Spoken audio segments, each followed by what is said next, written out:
We ready? Can I just start talking? People. Okay, we will get started if everyone wants to take a seat. Can everyone hear me okay? I'm short. All right, cool. Excellent. And everyone online, I assume, can hear me. I have no idea to tell if you can't. Yes? I have oh, I got a thumbs up. Thank you so much, Andrew. Appreciate that. Lovely. Okay, well, thank you for coming to the last session of the second series of workshops for Collabriculture.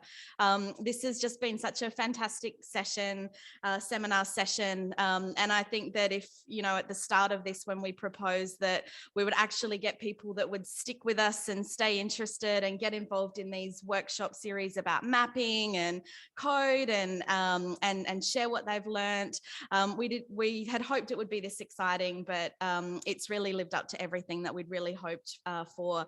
And so absolutely want to say thank you to Ollie, who will wrap things up at the end, for all of his energy and enthusiasm behind this, and wrangling people and wrangling support and really bringing us just some fantastic speakers and ideas and people that otherwise, we might not, none of us would have had the opportunity to hear from such a broad collection that we've been able to hear from. So that's been really exciting.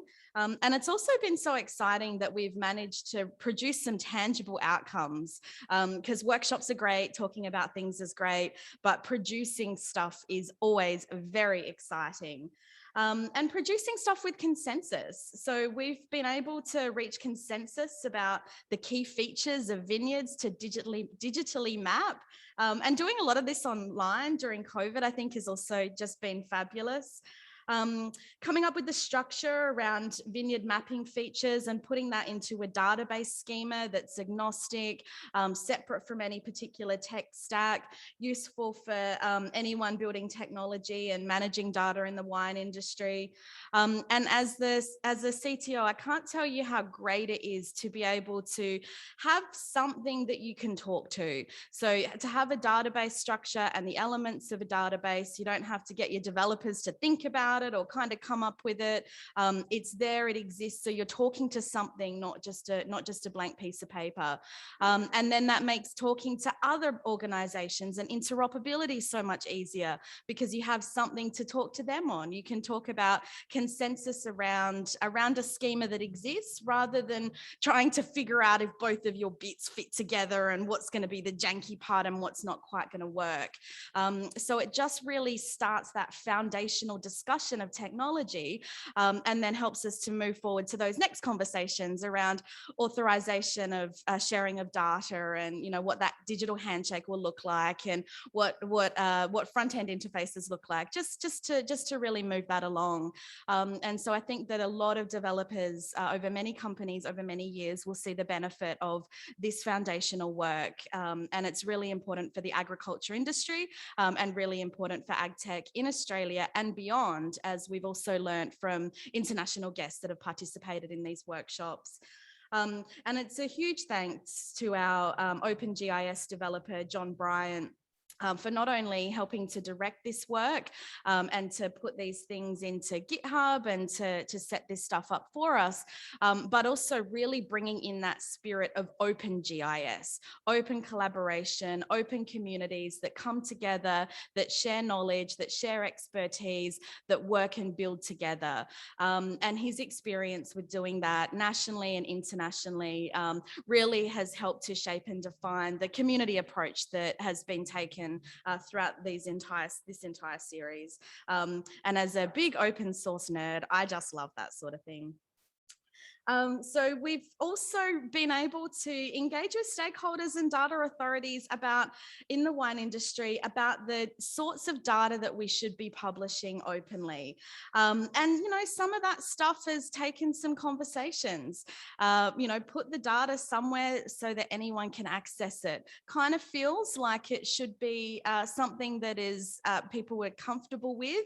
But a lot of times there's a lot of work that needs to be done to talk about what the benefits benefits are of that, why it's not a risk to IP or to knowledge to actually put this out there, and to allow people to innovate on top of it and from it. So in our Collabriculture GitHub, we've got 3 repositories at the moment, and we've also got the phylloxera exclusion zone boundaries from Vine Health that are also in the process of being published in here. And if you have any developers, you actually don't have to be a developer if you just want to participate in the forum conversations that can happen on here. So always encourage, especially people that are starting out in ag tech, get involved in open source projects. This is a really nice one. But if you've got developers in your team especially, and they want to contribute to pushing code using these repos, it's open, and we invite anyone to join us to participate in that. Oh, that's a nice slide. So now we're going to go to our first speaker, which is Andrew Cooke from Razar Systems. Said that right? Who's been leading work for the New Zealand agritech community on standardising geospatial data for agriculture. So we're really keen to see if there are natural synergies and opportunities for crossover and collaboration with them. And I know there will be, because New Zealand does this stuff so well. They do internet well, they do data sharing well, they do open well. So it's really, really fabulous to have you here, Andrew. You can see that I'm ready to come over to New Zealand anytime to learn from you. I'll send you my email address, and we will hand over to you, Andrew, for your presentation. Thank you. Thank you. Thank you very much.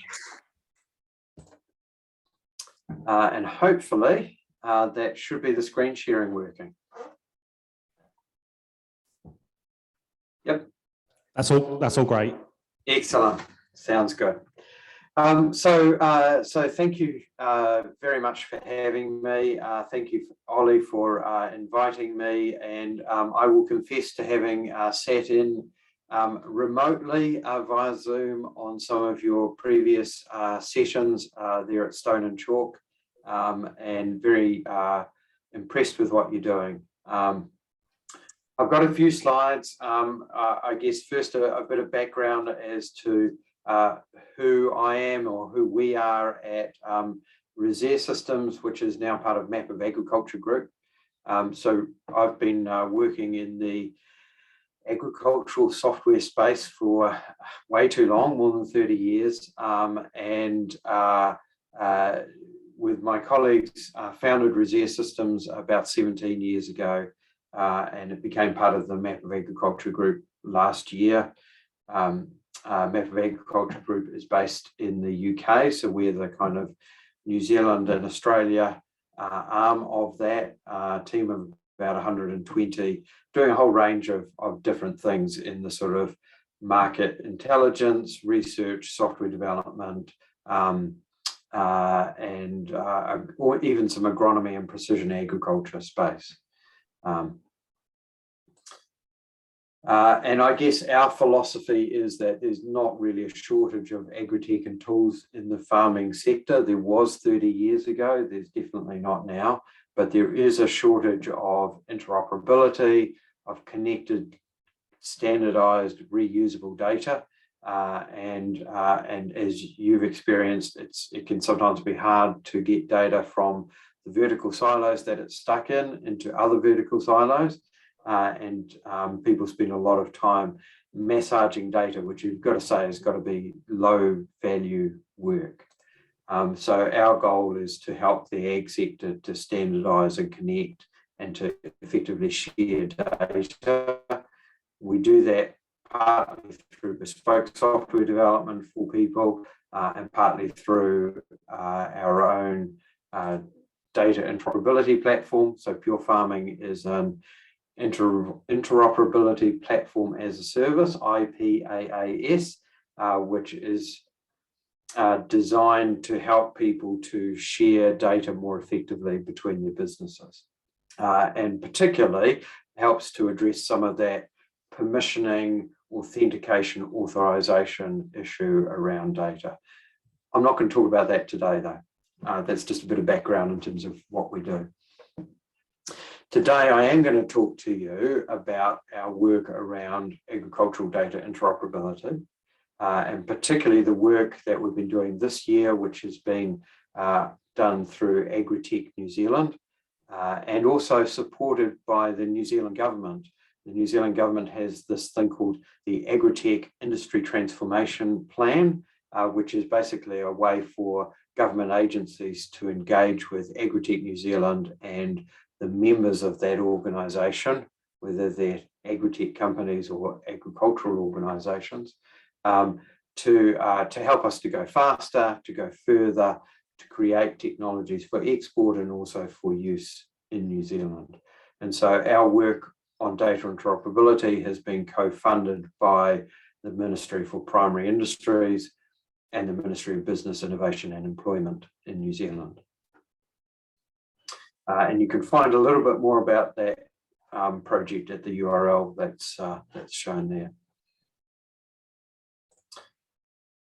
Within that interoperability project, there's a lot of people talking about how data interoperability is important. There's some people doing some demonstration projects in particular areas. There's some work around potatoes, for instance, using the blockchain.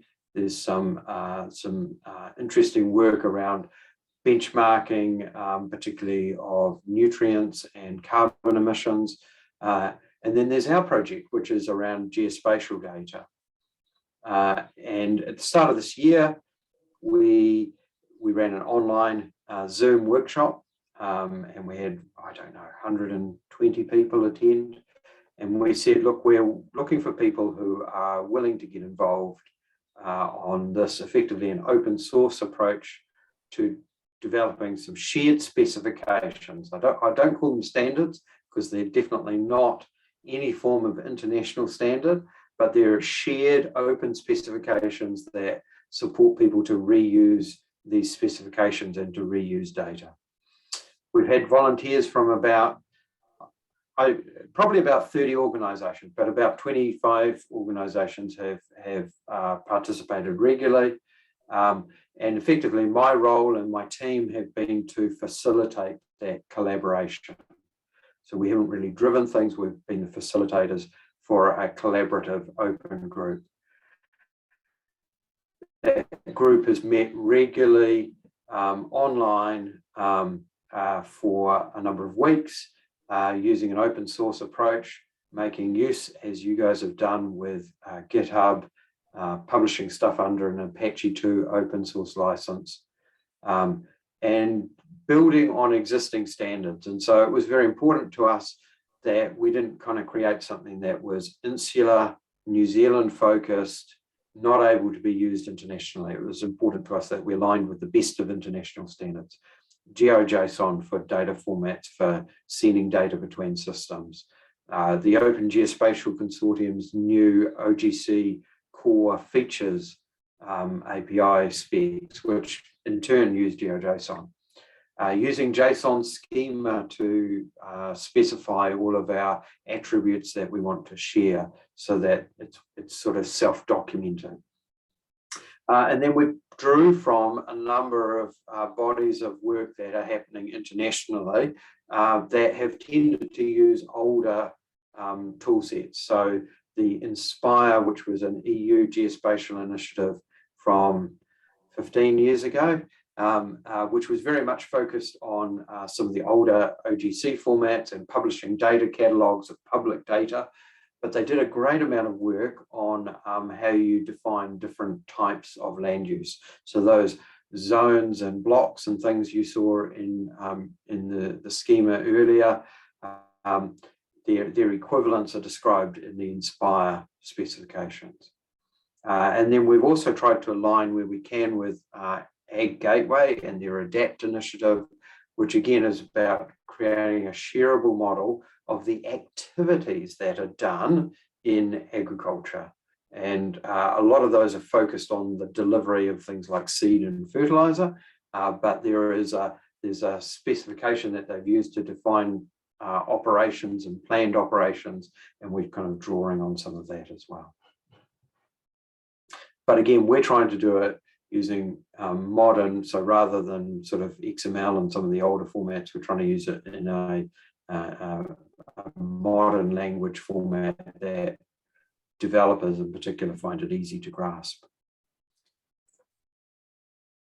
So look, we decided we needed a minimum viable product for our collaboration work. And really what we were trying to do was create a proof of collaboration that showed that we could get, like I say, 25 odd organizations together, and we could collaborate on some shared specifications that would be useful and reusable in the future.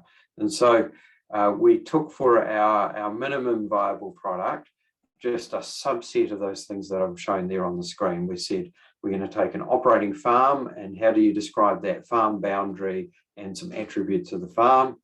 The main land management units of the farm, how do you describe those in a shared way? And how do you describe the paddocks or blocks or crops or sub blocks or patches that you have within an operating business? And you can see that those are distinct from the sort of the cadastral parcels, which are land titles or any sort of rating units, because those things are related to ownership, whereas the things up the top are related to operationally how we manage the land. And you can see the terms we've used there: holding, sites, and plots. Those are out of the European Inspire vocabulary. So we've deliberately made use of their vocabulary on the basis that there's a whole load of data, particularly across Europe and the UK, that already uses that terminology. So let's use the same best practice.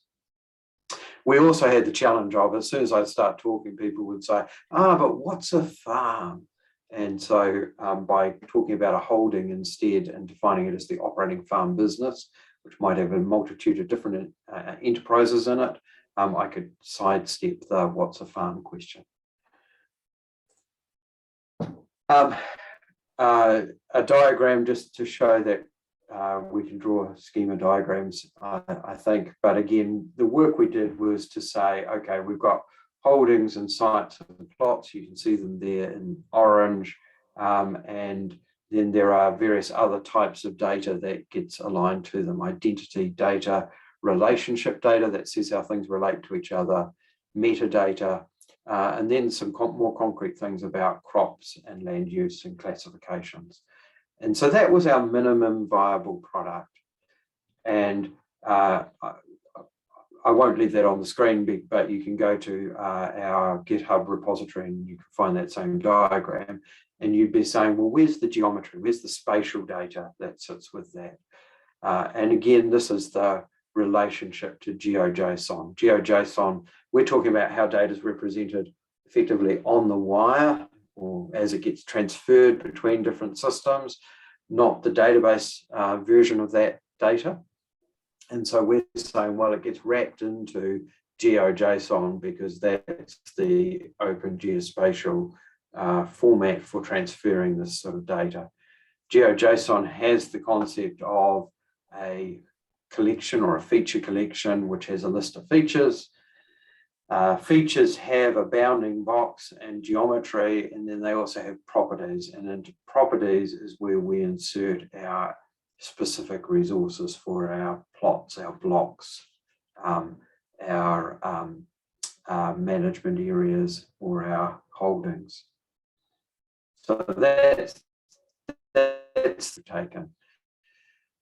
Stage where people are now starting to build this stuff out, but we're also planning the next steps in our iteration, in our approach, and that's where it's quite timely that you're also planning the next steps in your activities, because I think there's a real opportunity to get some more alignment and collaboration happening. For us, our priorities are things like new and additional spatial zones and types. So things like subplot zones, some of the work you've been doing around rows, also biodiversity areas and wetlands, and biosecurity areas, some of those sorts of things that people want to represent the data for. We're keen to move on to observations, and there's quite a lot of push from our collaborators in New Zealand to pick up planned jobs and actual jobs. So I'm planning to spray these rows, or I have actually sprayed these rows and here is the track of where I actually sprayed. Some of those sorts of things. And again, we want to make use of what Ag Gateway have already done, but extend it to be more reliably spatial. Hopefully that makes sense. And we're continuing to support people as they do prototyping together to encourage adoption. And again, we have a number of projects where people are taking the first tentative steps to do stuff between 2 parties or 3 parties. And our role is to continue to facilitate that, to encourage that, to help people with the questions they have and to make updates to the specs to deal with the encounter. Your participation and as much collaboration as we can do between New Zealand and Australia, and indeed other countries in the world who are trying to solve these problems. So I'm happy to take some questions or at an appropriate time in your program. Thanks, Andrea and Ollie. Thank you. And Andrew, I've got one question here just online from Leo. So have you had any look at the OGC Sensor Things API to incorporate geospatial data into everything you're doing? Yeah. So obviously we're building from the OGC Core Features APIs, which is about the representation of the features themselves. And we're effectively decorating those features with the attributes or the pieces of information that we want to share about those. But as soon as you get into sensor data and observation data, you need to walk the line of the OGC observations and measures services and the OGC Sensor Things services. So far, we've steered a little bit clear of the sensors area, but that has to come. Right at the moment, we're dealing with what Ag Gateway would call operations, and I would say those align very well with OGC observations. So not quite sensors, but right along that same track. Yeah, good question, Leo. Thank you. Excellent. Thanks, Andrew. I have a question. Is that a real Zoom background or fake?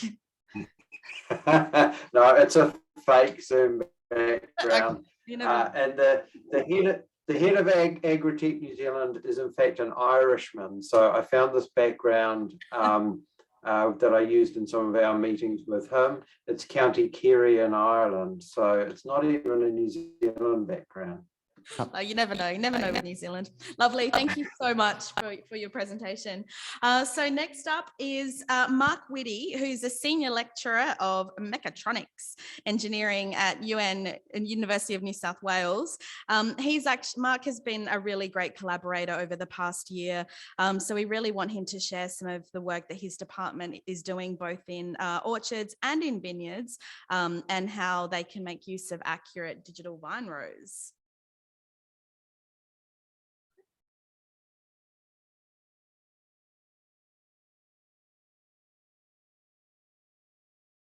Yeah, thank you, Mark. That's all coming up nicely.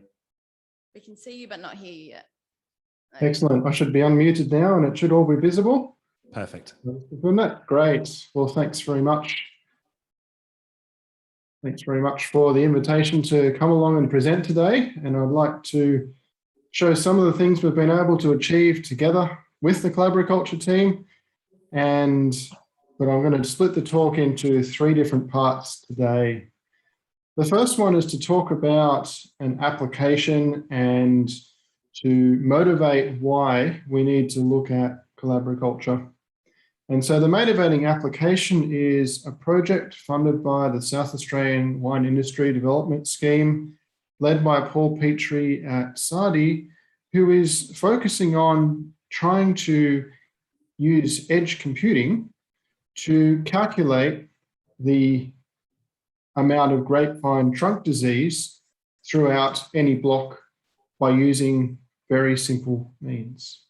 So this is a combined project, and we've been going out there in the field and collecting a lot of data. But first of all, what is the trunk disease all about? Well, let's just say that you have some fungi that are hanging around and they end up some spores getting into pruned wood, and that causes sections of your grapevine to start to die. And it generally occurs towards the ends of old wood on arms.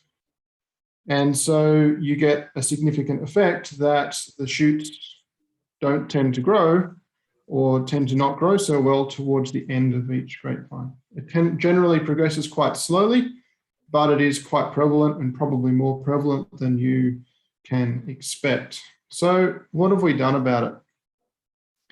We've used some basic cameras, and I'll talk a little bit more about them later, to drive by all the rows in a vineyard and image every vine.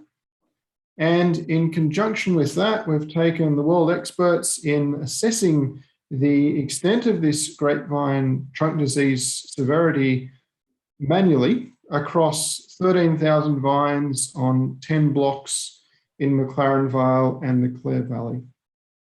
By combining this data, and we'll see where Collabriculture comes in there, we're able to show you how accurately we can detect and quantify the extent of dieback detection. So the scoring here is done as a proportion of each arm that is not affected by any kind of dieback symptoms, and we'll add those two scores together to get a score for each individual vine. So as I said, we've used a large number of vineyards. We've trained this on an algorithm on the subset of those and tested it on the unseen imagery from a different vineyard. This just gives you a quick photo of what the data collection setup looks like. As you'll see, a couple of action cameras and a couple of smartphone cameras. And we're going to focus today on what you can do with these smartphones. They don't have to be put on a trailer. You could mount these on the back or the front of your gator or your tractor, as long as they have the right positioning. You'll get imagery, as you can imagine, driving along the rows, lots and lots and lots of photos like these on the right-hand side. So what do you get as a result? And these are from data collected just a couple of weeks ago, fairly early data and initial approaches for the algorithm. As we drive through, you'll see that we're able to detect the trunks and detect sections of the vine and try and quantify the extent of dieback in each of those. Here's an example. You can see on the right-hand side, the first number on the green box there indicates that potentially of the 50% of the vine that is there, about 40% of it may be affected by some form of dieback. The exact underlying disease we're not looking to quantify, but we're trying to show that the symptoms and evaluate the symptoms here. You can see on the left-hand side of the vine on the right there that there's a number 10, which is indicating that at most 10% of that half of the vine overall may be affected by these symptoms. So you get a value, 2 values per vine, which you can sum to get for 1 value per individual vine. The key advantage and the key difference that we're showing here for the first time is this is not running on some supercomputer in the cloud, but this is actually running on the phone itself. So the phone is doing not only locating itself, but capturing the imagery, saving it, and is able to process this data as well. That means that you can get a result like this by just driving through the block. And by the time you've finished with a very brief amount of additional processing, the aim is you will have a map of which vines in your block have how much trunk disease and whereabouts they are. That's our end goal.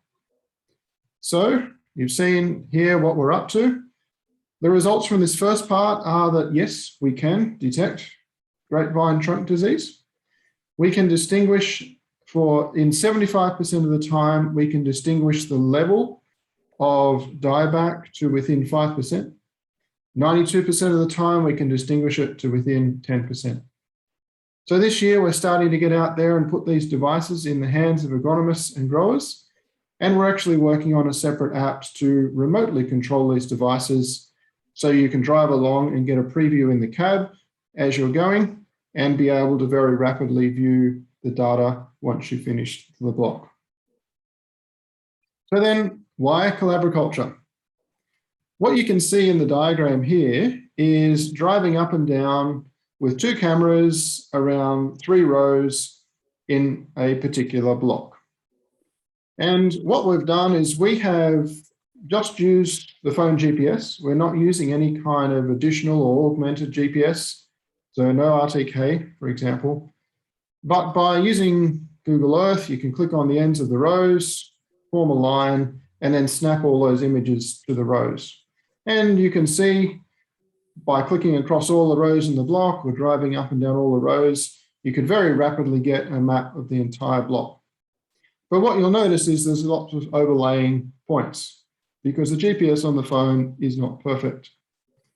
So we did another trial where we took the surveyed rows and vines from one of Ollie's blocks, and we've taken that vineyard model that is vine level, and we've done a little bit of processing on our imagery and the phone data to see what we can do with it.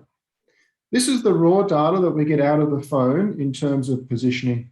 You'll see it's a little bit noisy, although it's a lot better than you might expect. By automatically snapping that to the georeference rows, you can get results like this. You can see they're much cleaner, easier to see. But by then snapping the results to individual vines, we can directly associate an image with an individual vine. And therefore, by using the logical schema, we can start to insert in a database individual image processing results with each vine. And the idea being that you can extend on that to do multiple passes and to continue to gain information about those vines over time. So we've been able to, using the schema and using the surveyed data of individual vines, link that all up to provide vine level attributes. That's how we put it all together. Now, why would you want to bother at a vine or a plant level? That takes me to the next project that we've been working on, and that is going to the apple industry. And over the last 3 years, we've been working with Swarm Farm as the lead project partner and Adama to work on a device or a system for doing originally variable rate spraying for apple flower thinning, but now we're specifically focused on hitting plants at a certain timing. So there's 3 phases to this project funded by Hort Innovation. First of all, detecting the stage of flower growth. This is really important because you need to be able to apply the chemical sprays for thinning, the primary thinners, at exactly the right amount of time, or else you risk killing too many of the flowers, affecting your yield, or not doing enough and requiring a higher degree of hand thinning, which is a very costly operation. So getting the timing right is really difficult. What adds to that is that the timing is not consistent across a block. It's not even consistent within the tree. The tops of the trees are technically, or very often, at a different growth stage to the bottom. So you've got to make careful decisions about when you're going to spray, and there's a lot of agronomy that goes into that. That sensing system that we've developed with Swarm Farm then feeds into a decision support tool, which maps the results and allows users to very rapidly identify the relationships between what's at the top and the bottom of the tree and what you want to spray and at what stage. And I might run a quick demo of that a little bit later. That then links into the sprayer, which is controlled precisely, and we'll see how that goes overall. Now, within this project, we've fully relied upon RTK GPS approaches, and that has proven to be reliable once the system is set up well, and it's allowed us to have some pretty nice results. Talking first of all about the stage estimation, From individual images like those on the right-hand side, both at daytime and at nighttime, we can estimate for a tree the individual flower growth or the overall flower growth stage for every section of that tree. That's been ground truth, again, by people counting these things manually in the field, not just in the images. And that allows the farmers a very precise understanding of where their crops are up to, down to the tree level. This little video will quickly run through the process we use for estimating the stages.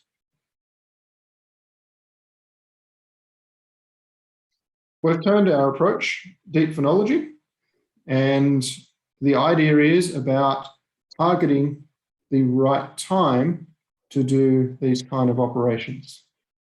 So collecting data in the field, ground truthing it, just for visualization, we can put this together and you get an idea of the kind of imagery we can achieve from that. But by taking this imagery, correlating it to the ground truth distribution, we can then estimate this distribution for an individual tree. So you'll see, taking just an image as input, we can generate a distribution over all stages from green tip right through to petal fall around the flower stage that changes over time. So as the flowers progress, you get a changing distribution over time. As you can see, there's a range in what stages different parts of the tree are up to. So the farmer then needs to make a decision on when they want to spray. This is taken at a tree level, expanded up to a row and a block level, and you can watch the effect of these changes throughout the block. If you can then take that result and get the spraying correct, you may be able to reduce some of the effects of biennial bearing that impact on apple growers.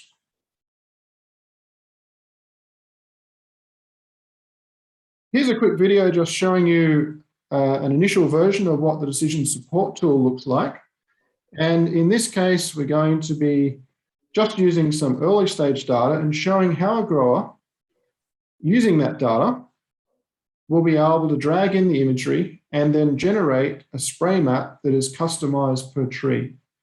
Selecting here the early stages, you see the distribution on the right-hand side, and you can filter these to say, I only want things that are 75% of the flowering, 75% of the tree is up to a certain flowering stage, and lots of other techniques you can use or criteria you can use to define what you want sprayed.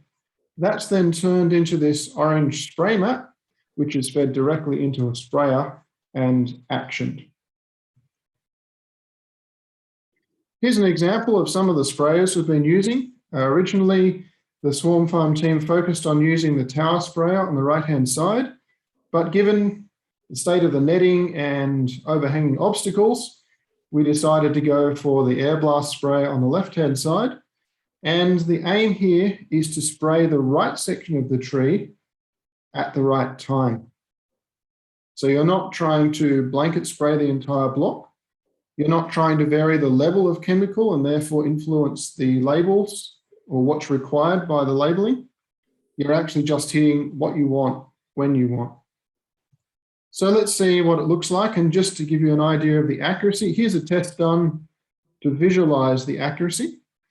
And if you look closely, you'll see as the sprayer goes past these segments, it will be on demand, alternating between these meter-long segments. You can't visually see the change very well, but as the camera moves around, you'll find that the dye that's been sprayed through the sprayer is impacting each of those single meter segments and spraying them alternately. That means that we have the ability to control the sprayer to hit segments within a meter. And if you look more closely, the measurements are that we're about within 10 centimeters accuracy for hitting those individual trees. So that's how using the RTK GPS plus the imaging system plus the decision support tool plus these kind of sprayers allows you to actually control and manage your blocks at that kind of level. So just to conclude, we've looked at 3 things today. The first one has been detecting grapevine trunk disease, and we're able to do that on smartphones in the field, and the output from that comes out in GeoJSONs that can be put in your software of choice, and it's ground truth against 13,000 manually ranked or manually estimated vines by the world experts. We've then used the logical schema from Collabriculture to link that down to individual plants. This is done, I believe, for the first time using such low-cost devices. And thirdly, we can see that if we're able to get plant level monitoring and management for plant level monitoring, we're then able to manage it using sprayers such as the ones you've seen today. So what do we need next? Most of the work that we've seen presented, and even Andrew presented earlier, focuses on top-down 2D maps, perhaps with multiple layers. A lot of the imagery in the work that we're dealing with here looks at side view imagery. And so you're treating a section of canopy or tree and at different heights and different positions. We need to standardize how that data is represented and how it is brought into decision support tools that can be then linked to sprayers. Both of these projects are looking for partners to take it further. We're the researchers, we can prove it works. We need partners to drive that forward and actually put it out there and see these happening on your farms. Beyond that, I'd just like to acknowledge the very large teams that are behind both of these projects. If I've missed any names, my apologies, but we've done the best to indicate the scope of what we've done. And if anybody has any further questions, I'm happy to take them. If I do have a minute to quickly change screen, I might show you, while we're looking at questions, the decision support tool running live. Otherwise, thank you. Thank you so much, Mark. Actually, we've got a question here. I'll just let you change the screen over from Hans. And he's asked, have any of the observations made in the apple or vineyard trials provided insights the producer found unexpected and which enabled them to make immediate improvements in their effectiveness, efficiency of their management, but without the need to purchase new equipment or onerous changes to the production system? From the data I have, I can't give a really comprehensive answer to that. From the apple trials, certainly what the farmers have been surprised at is the extent of the variation within the blocks. That allows them to then manage them differently, whereas they would blanket spray. They can really understand that actually those 2 rows there are far too early, and if we spray them now, we're not going to have any effect. I haven't got any measurements that I can quantitatively say, yes, this absolutely made a difference. I'd love to be able to say that, but I can't say that right at the moment. Fantastic. And I'm going to pass over to Paul Petrie, who's here, who's actually one of the colleagues of Mark. Yeah, I just wanted to comment as far as the trunk disease assessment goes. We have camera systems or phone systems in the hands of growers sort of as we speak effectively that are collecting this information or collecting images of their blocks, and they were actively choosing blocks that they were considering reworking or redeveloping because of the trunk disease incidents and looking at us to support them to do that. So while today, no, we don't have an example, hopefully even by next month, we will actually have maps back with those growers to say, look, this is where the trunk disease is in your block. This is how bad it is. And then they can make some decisions. Yeah, thanks, Paul. And if I've just got a couple of minutes very quickly, I assume you can see this new screen that's sharing. Is that correct, Ollie? That's all great. Yeah. All great. So just to give you an idea of what's happening in one particular block, we can see that this bar and the color is indicating the growth stage for these particular trees. And you'll notice that as you go from the top to the bottom of the trees, there is a very significant difference in the growth stage. You'll also see that you can watch that over time. So as the trees are growing and the flowering is progressing, you'll see that the color changes. wonderful. But what you can see that is down at the individual tree level, and you can, on some of these data sets at least, you're able to identify individual images and see what's happening. What's of more use is seeing the full distribution. So in a particular tree, you can log in and, well, you can see by the pop-up there what the distribution is, and you can watch those all changing over time. So this allows you to identify the stages.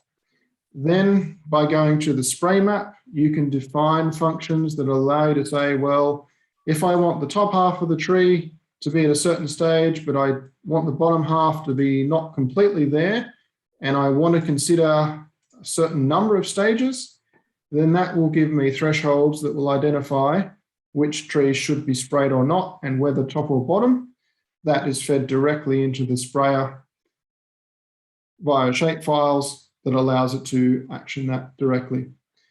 We're looking to extend this tool further to have more features in terms of the combinations of stage and intensity, so that growers can choose what they want, exactly what they want, with the human in the loop. This is not using AI for saying when you should spray. This is just helping the growers more precisely choose what should be sprayed, and we tell them where that's going to be done. That's all from me. Thanks very much. Fantastic. Thank you, Mark. And I think, well, if Andrew Cooke is still on Zoom, it would be really interesting, Andrew, if you're able to post in the chat about whether, with your work in New Zealand, whether that kind of side-facing kind of view of data, so that different raster layout, like whether that's something that's come up for you guys in New Zealand as well, or whether anybody's working in that, so that we can see where we can hopefully you know, tie up together, because obviously that's an area that people like Mark are really pushing forwards here in Oz. So thank you again, Mark. Yep, no problem. I just note there's another question come in from Hans in relation to temporal analysis. Will it help in assessing change in phenology due to change in climate and season? And the answer is absolutely yes, we can.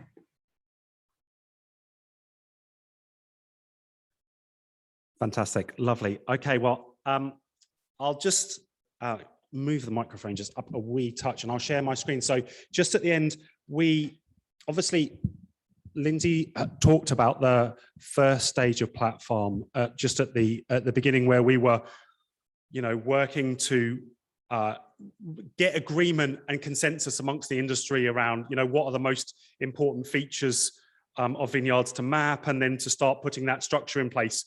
And then the second phase, which Wine Australia has helped us with, which is what we've been doing over the last couple of months, is actually to start then getting into some of the details around around surveying, and how, you know, some of these questions that we've been trying to ask about how accurately do we need to map vineyards, and what are some of the implications between different levels of accuracy. So and off the back of that, we've worked to put together a report for the whole industry on the insights and learnings that we've had on the ground, and also to kind of make a few suggestions about what actually we think we should do next as a community and as a wine industry. So I just wanted to share some of these kind of top level bits of feedback here in the session today.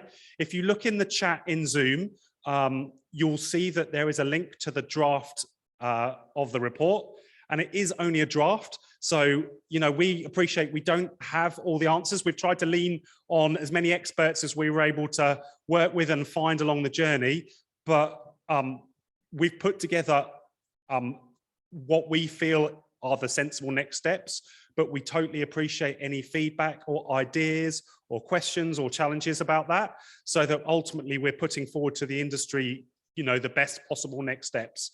So I'm just going to very quickly share, and I'll whip through this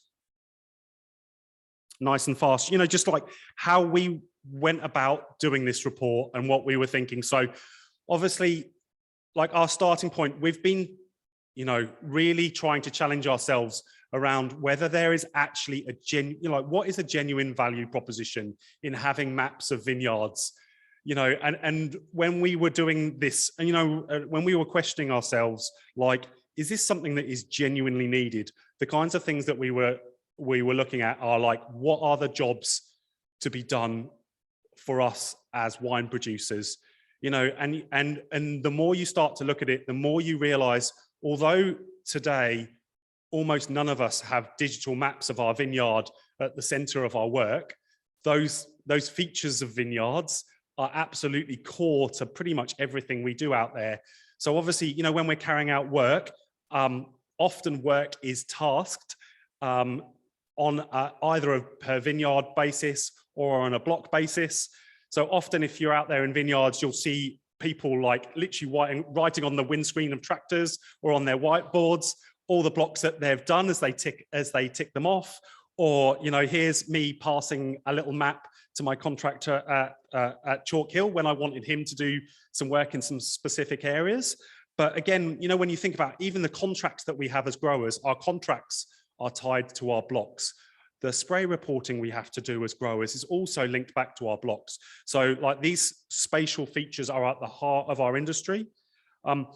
You know, what started our journey just with Platform was off our frustration of when we were trying to communicate with contractors where we wanted them to do something at a level of resolution, which was not just do the same thing to the whole block.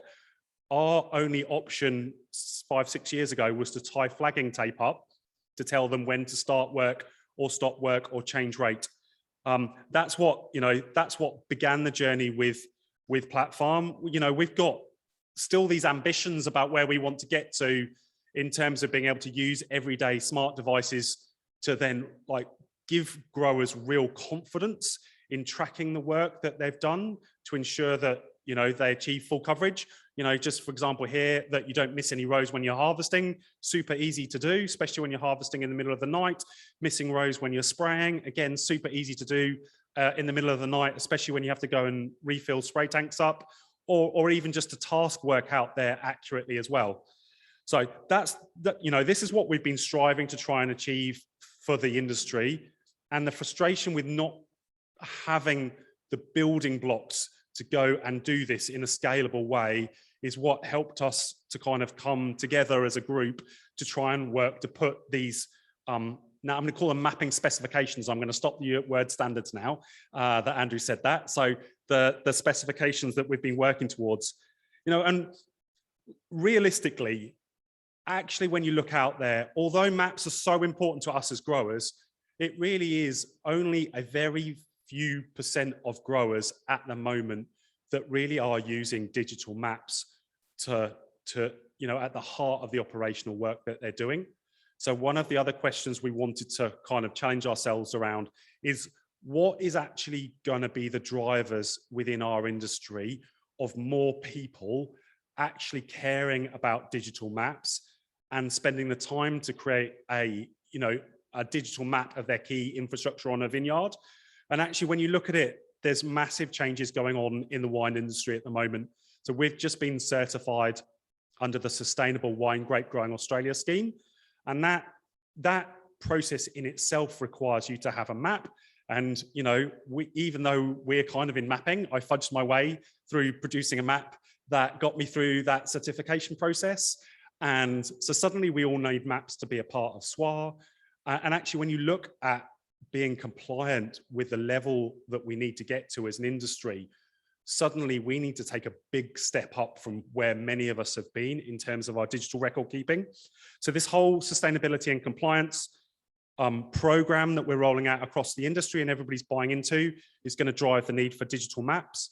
Also, just when you look at biosecurity and you know, we're blessed to have Vine Health here, and Vine Health have really great plans for the next version of their biosecurity platform, which will have a mapping component at the heart of it. So yeah, they've got a need for maps and a need to, again, move on their mapping platform from, bring out a next generation of it.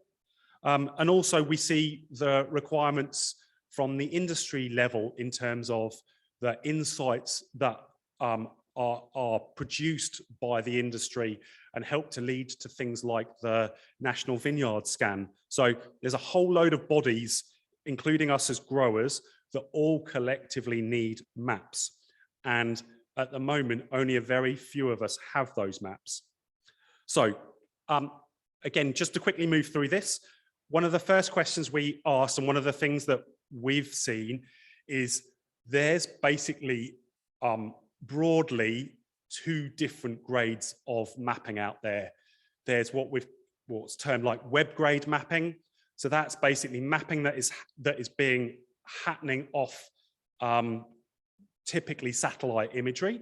So there's web grade mapping, and then there's survey grade mapping, and that survey grade mapping might be happening off Cessna fixed wing aircraft. It might be happening off drones, or it might be actual people out there on every vineyard row with a base station mapping the end of every row. But typically, you know, this survey grade mapping is happening up to a level of accuracy to 2 centimeters. So that's the kind of RTK level of accuracy.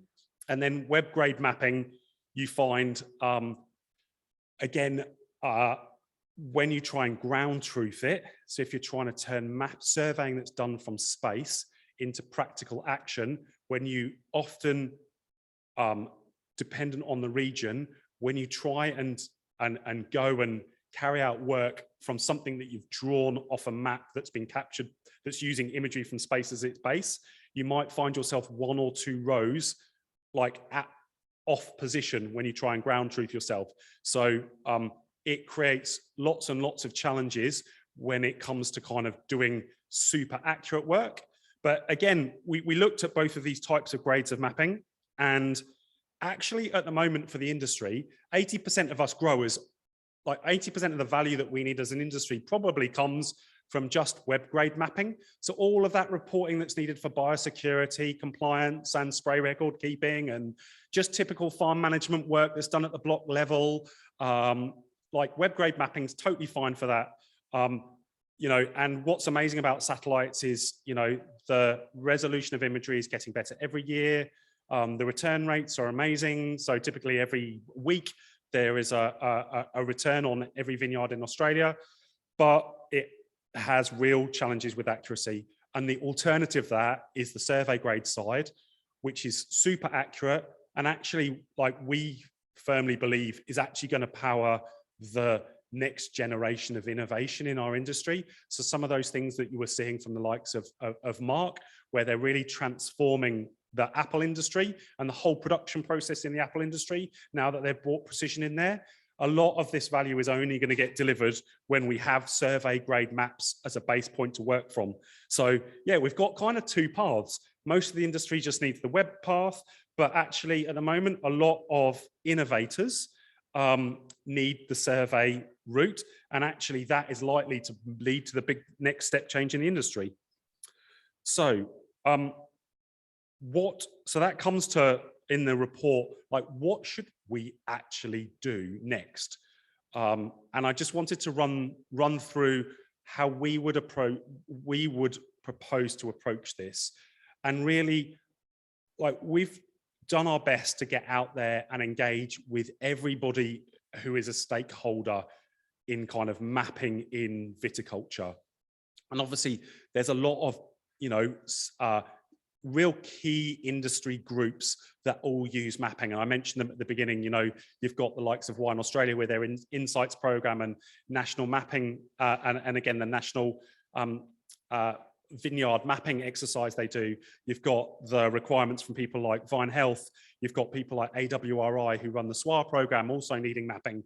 So one of our real kind of suggestions is that if we're going to move this whole space forwards as an industry, the approach we've kind of started to map out here, we've really tried to look at how we could create maps that can solve multiple use cases and get growers to help us to create those maps once, and they're usable multiple times. It might need them to do extra things to make them usable in certain use cases, but think about that flow to deliver value for all of these key stakeholders. So just in terms of the web grade mapping, so we believe there is a need for simple to use web-based tools that allow you to, as a wine producer, create using web grade based tiles your vineyard and create a vineyard and draw your rows in, create your rows and create your blocks and create your vineyard boundary as accurately as the satellite imagery will enable, and to do that mapping process in a way that then the map that is produced conforms to the specification of the Vineyard open data model that we've been working on. So that's basically a series of web tools as easy as possible for wine producers to pick up and use, almost certainly needing the help of people to step them through it so that they understand it. But once they've actually spent the time to create that web grade map of their vineyard, for it then to go into an open repository. And in open, we don't mean that it's necessarily open to the whole world to kind of view, but it's open in its architecture in that it's been designed to both be secure for the wine producers kind of just mapping layers, but to enable those mapping layers to be passed on to lots of third-party tools if the wine producer's happy to share their maps. So, just thinking about some of the people we've engaged with on this program, so people like Data Farming, Specterra, Onside, who are here, Think Digital, eVineyards, they all need and could benefit from these web-based maps. With this GIS repository, one of the things that we've been doing over the last couple of months is actually testing out a tool, again, from New Zealand. As Lindsay said, when she's going to get over to New Zealand, one of her stops is going to be to see the coordinates team who make a GIS repository called CART. And CART is what things like LINS, which is the land kind of data of New Zealand, uses as a repository. Also, Defence New Zealand data also goes into CART. And we've popped a little video on the report about showing, as we step through this, how we can take maps that are drawn using simple web tools, push them up into this repository. This repository can then push them out to lots of other kind of either tools that we use as grape growers, software we might use as farm management apps, but also how they can then be shared with, like, if a winery has a GIS expert in it and they're maybe using something like QGIS or ArcGIS as a GIS tool, how also those GIS experts can also pull those maps down, might actually make changes and then re-push them back up to that central repository. So we're trying to think about the data repository and structure, which allows a really scalable approach for the industry to have a good starting point from maps. So, and that's again, something that we've found, which we feel is world leading, that we've spotted out there in the world.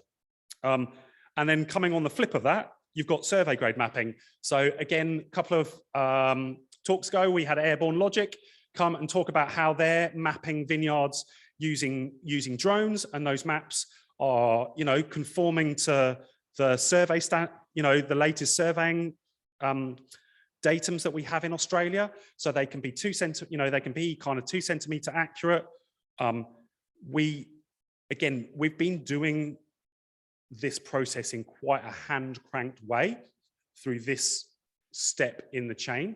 So we've been taking and working with people like Airborne Logic and Agronomy, and we've done some testing ourselves to basically create survey grade points. So create the ends of every vine row really, really accurately, and then work through the process of then transforming those survey points so that they fit that vineyard data model specification. In order for that to be scalable, we really feel like a logical next step would be to actually build a QGIS plugin, which enables that to be more automated and actually also should enable previously surveyed vineyards. So when vineyards got put in with precision before they were kind of ripped and the vines were put in, often they're put in at RTK level precision over the last kind of decade. Also, that QGIS tool would enable that previous survey data to start coming in. So we're not starting completely from scratch. So, and that's something that John Bryan, our GIS developer, has been starting to look at and spec. So, we feel, again, QGIS is an open GIS platform. Lots of really smart stuff being done by the likes of Cyro and some precision agriculture tools, which are also built to conform with QGIS. So that feels like a natural platform that we should build around.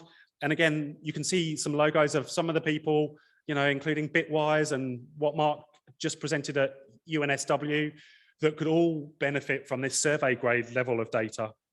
And again, you know, with this structure, we can also start to export data out so that it meets those core requirements of our industry, which are actually the things that are going to drive adoption. So, you know, there's a few people like that we've been able to engage with who are really innovative growers, who are really up for testing new technology, you know, the likes of Brown Brothers in Tasmania and Taylor's up in Clare. And so we have these amazing early adopters, but actually what's going to make the main majority of growers actually spend the time to create a useful and interoperable map for them that is a real digital asset for them.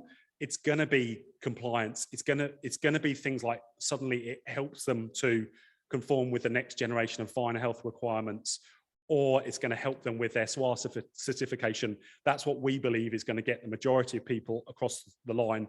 And we hope that we can help the industry to produce that map once, and it's useful in all those use cases.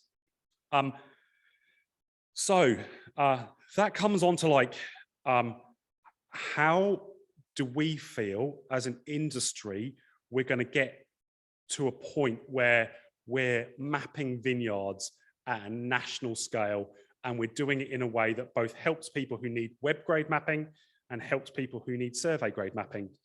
And again, the best case study we've seen out there over the last year while we've been doing this is it's a program that's run in the red meat industry, actually, here in South Australia, which has given it's a multi-million-dollar project, which has basically worked with red meat and wool producers to enable them through a series of workshops and grants to onboard them and to help subsidize them to invest in technology which helps them as red meat producers to be basically data driven.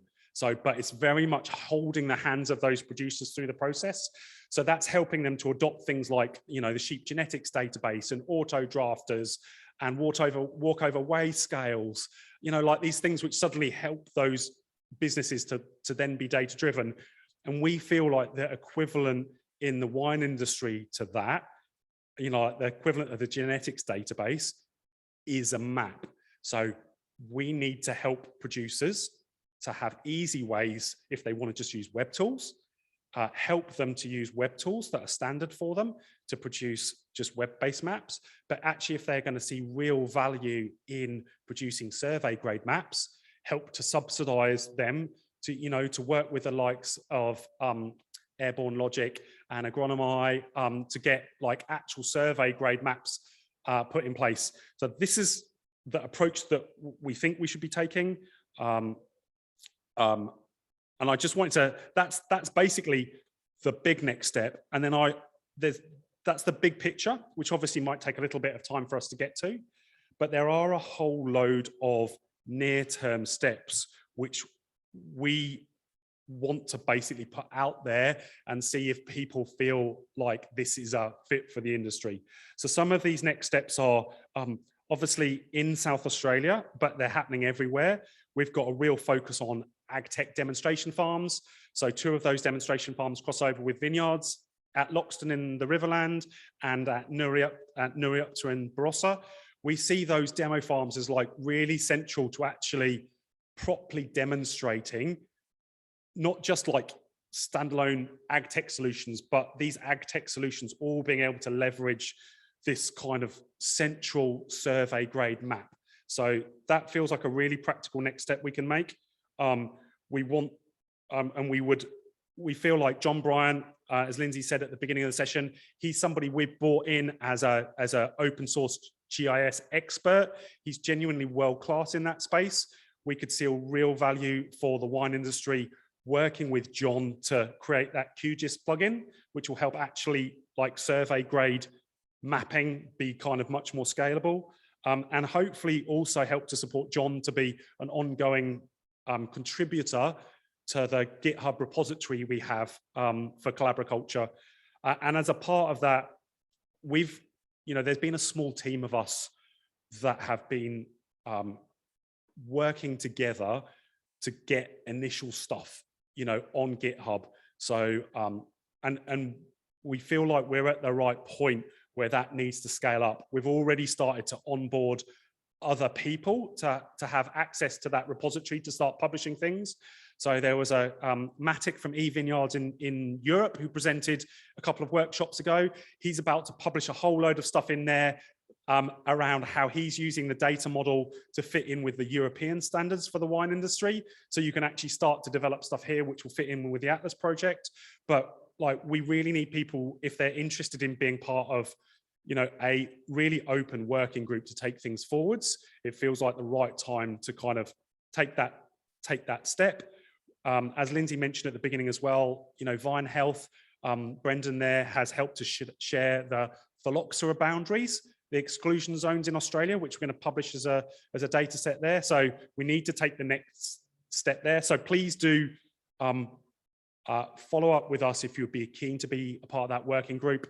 And we need it to be something that really crosses both wine producers, people in industry bodies, people in the ag tech space who are open for participating, and hopefully we'll find a way to support a few experts, you know, maybe Raise Air, like Andrew as well, at Raise Air as well, who we feel like would be amazing collaborators to come in and support us through the next step in the journey and to take it to the next stage. Because again, we feel like with Platform, we've got to a point, we've taken that first step, but we really need help really from external talent to help us take it to that next point. And I think the last things, I think that's pretty much it for our next stages. We'll keep sharing. There's a load of things that we're going to publish into the GitHub repository over the next week. So like the phylloxera boundaries, there are things that we really feel that they would be useful for the developer community, which we haven't been able to get up there yet, which might be like the database of all the EL stages that we have within grape growing. That's something that's really, really useful to power lots of tools. So get that published up there.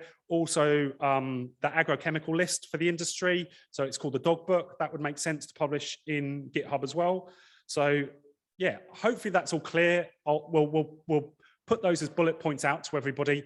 Like I said, in Zoom at the beginning, there is a link to the draft of the report. If you can get any feedback to us over the rest of this week, that would be really appreciated, because we do want to get that published out to kind of the whole industry and hopefully write an article for Grape Grower magazine by the end of this week. So yeah, any feedback is much appreciated. And again, I just wanted to say a huge thanks. There's about 200 odd people that have been a part of these workshops over the last year. So it's massively appreciated, and especially everybody who's generously given their time. Pretty much everybody we've asked to help us has stepped up and helped us, which just shows like we can create a really collaborative industry, and like we can do more than just have workshops and talk about this stuff. We can start to actually do things. So yeah, we really want to, you know, see that, and hopefully long may that continue. So thank you, everybody. And I guess if there's any questions, fire them at me, but if not, we'll keep this moving.